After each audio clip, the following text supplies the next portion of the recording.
When it comes to choosing venues, again, you want the venue to reflect the brand of your festival. So if your festival is that sort of A-list festival and you want the audience to be super comfortable and you want the acoustics to be perfect, then you choose venues that reinforce that. You choose venues that the artists are going to be extremely comfortable on stage. You're going to choose venues that the audience are going to be super comfortable in their seats. And again, just all the amenities that come with a higher end concert experience are right there so that they leave feeling as though they've gotten the value for their money. So if, for example, you're doing a high-end festival and it's an A-list artist and it's a fairly high ticket price, but it's in a bar or a stand-up club, there's a bit of a disconnect there between the messaging about the festival itself and what the actual experience is. So you want to just be a little bit careful about that. At the same time, for example, the Winter Jazz Festival in New York City, I mean, they advertise it as being this, it's like this jazz adventure, this music adventure. You never know what to expect, and you're going to cram yourself into these venues, and you're going to have to wait in line. But once you get in, it's going to be amazing. That's the experience that they advertise. So when I actually show up and then have to wait in line, and it's like -1 million in New York City, and it's snowing, I can kind of complain about it, but I was going into it eyes wide open. This was the experience that was advertised, and this is the experience that I'm having. So again, at least there's consistency in that branding.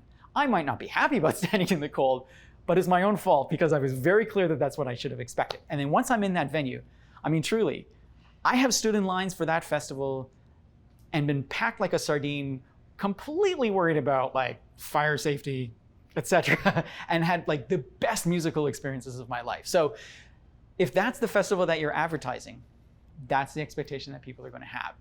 And then you choose the venues that sort of reinforce that. So you want to also think about the venue that is appropriate for the artist. So if an artist, again, if we're talking about an artist that has been performing professionally for 40 years and they come to expect the best of the best, that's the type of venue that you choose for them. If it's a punk band and they're used to playing in whatever venue, great. Choose a venue that's going to be perfect for a punk band. And then when you're choosing that venue for a punk band, think about what the punk experience is. What time does a concert start? What is the ticket price going to be in order to attract the most fans of that particular kind of music? What's on offer at the bar? What kind of merch is on offer and how easy is it going to be to access? Is there a mosh pit? What does your liability insurance say about a mosh pit, etc.? So you want the choice of venue to really reflect the music and the musicians and the audience that's going to show up. And then again, you have to think about all that nitty-gritty stuff. What time does the music start? What time do the doors open? What time does a concert end? What time does the liquor service begin and end? Do you want liquor? Is it an all ages event? Is it a 19+ event? So all of these things go into the thought of a venue. And again, keep it consistent. If it's an all ages event, you know, maybe a bar or a club, like a nightclub sort of setting, is not the right venue for it. If it's an improv jazz thing, you know, an 1,000-seat venue is maybe not the right venue. So just sort of think all that through just to make sure that, again, that experience is consistent from beginning to end. There are lots of different ways that you can approach the production in the beginning with your event. Starting with the venue, you can either have an indoor or an outdoor space.